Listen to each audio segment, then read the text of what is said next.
Nilai apa yang bisa ada di dalam kelemahan? Siapa yang ingin menjadi lemah? Harus diakui bahwa kelemahan bukanlah kualitas yang didambakan. Sejak usia dini, kita diajarkan untuk membela diri, memperjuangkan hak-hak kita, dan menjadi kuat. Tetapi, apakah ada nilai yang bisa dipelajari dari hal yang kelihatannya seperti sebuah kelemahan?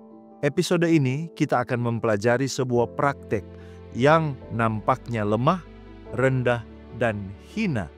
Namun kemudian kita akan menemukan bahwa justru tindakan ini adalah lambang keagungan karakter dan kekuatan sejati, dan juga keunikan dari kekristenan dibandingkan agama yang lain. Praktek ini disebut pembasuhan kaki. Mari kita gali bersama.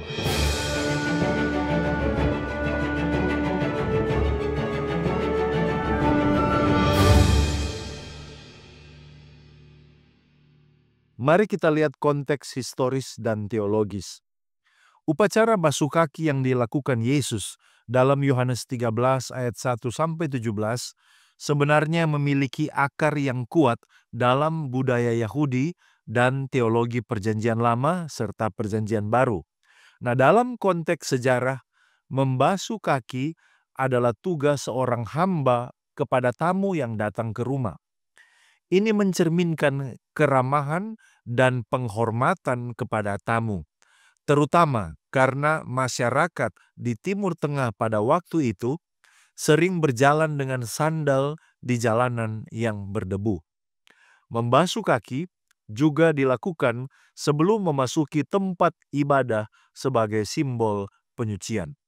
Dalam Perjanjian Lama, kita menemukan praktek serupa dalam Kejadian 18 ayat 4, ketika Abraham menawarkan air kepada tamunya untuk membasuh kaki mereka. Juga dalam 1 Samuel 25 ayat 41, di mana Abigail menunjukkan sikap kerendahan hati dengan menyebut dirinya sebagai hamba yang siap membasuh kaki tuannya. Secara teologis, tindakan ini melambangkan penyucian, kerendahan hati, dan juga pelayanan. Ketika Yesus membasuh kaki murid-muridnya, dia membalikan norma sosial. Sang guru dan Tuhan mengambil peran seorang hamba. Ini memperjelas pesan bahwa dalam kerajaan Allah, kebesaran sejati ditemukan dalam pelayanan. Matius 20 ayat 26-28. Selain itu, tindakan ini adalah sebuah mikrokosmos dari karya penebusan, yaitu Yesus bukan hanya membasuh secara fisik, tetapi secara spiritual dia membasuh dosa mereka yang menerimanya.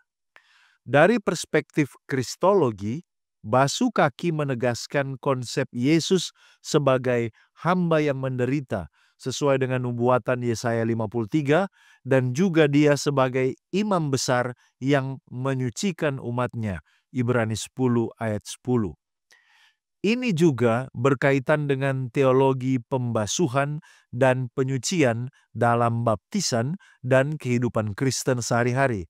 Titus 3 ayat 5 dan 1 Yohanes 1 ayatnya yang ke-9. Mari kita lihat makna teologis dan aplikasinya bagi gereja. Tindakan Yesus dalam membasuh kaki para murid memiliki makna spiritual yang dalam.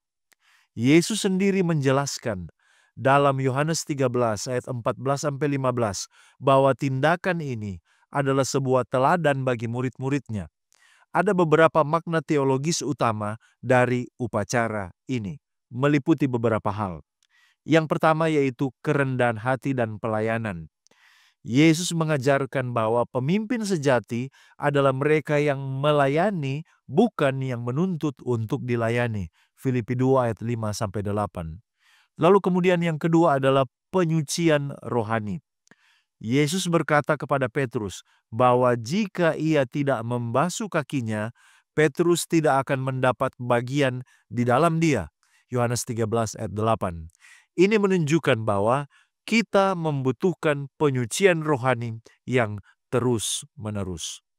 Lalu kemudian ini juga adalah simbol kasih dan persatuan.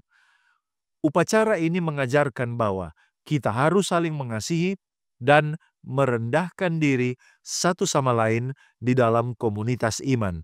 Efesus 4 ayat 2-3. Dalam praktek gereja, ada beberapa denominasi yang mengadopsi upacara basuh kaki sebagai bagian dari perjamuan kudus, terutama dalam tradisi Advent dan Anabaptis. Ini berfungsi sebagai pengingat akan panggilan untuk melayani dengan rendah hati dan menjaga hati yang bersih di hadapan dunia.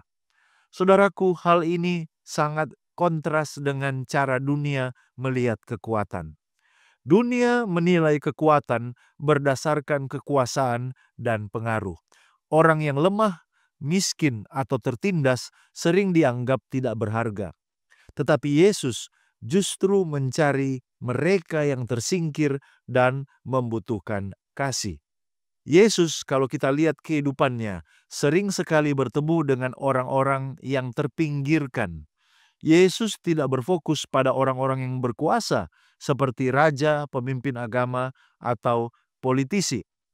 Ia mendekati orang-orang yang tidak berdaya, seperti orang miskin, sakit, dan berdosa.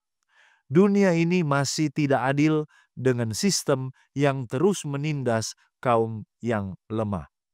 Dunia lebih menghargai kekuatan daripada kelemahan.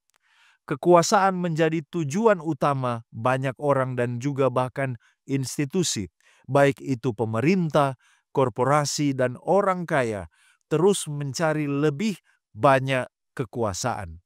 Seperti dalam Pengkhotbah 1 ayat 8 mengatakan bahwa manusia tidak pernah merasa puas dengan apa yang mereka miliki.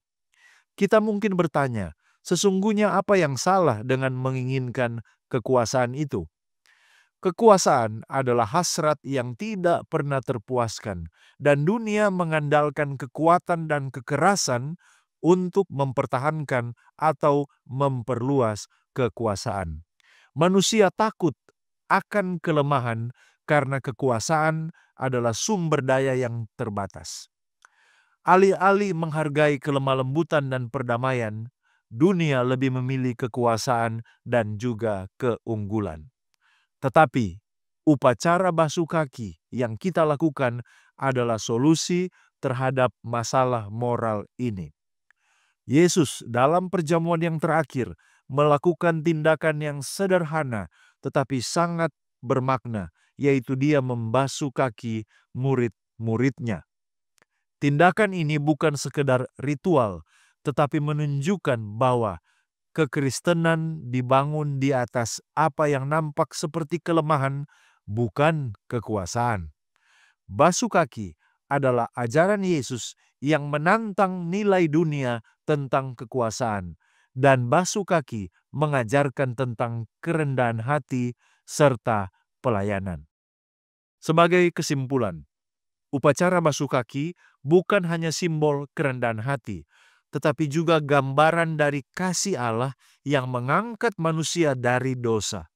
Ini adalah panggilan bagi semua orang percaya untuk mengikuti jejak Kristus dalam pelayanan dan kesucian. Dengan memahami makna historis dan teologisnya, kita semakin terdorong untuk hidup dalam semangat pelayanan dan kasih yang Kristus ajarkan. Sekian dari saya, mari kita menggali firman Tuhan untuk memperluas wawasan dan mengharapkan terjadi pertumbuhan kerohanian. Jika Anda merasa diberkati dan dicerahkan oleh pembahasan ini, silakan bagikan video ini kepada orang-orang terkasih. Kita akan berjumpa kembali pada episode berikutnya, tetap di Depth Inside Growth. Tuhan Yesus memberkati.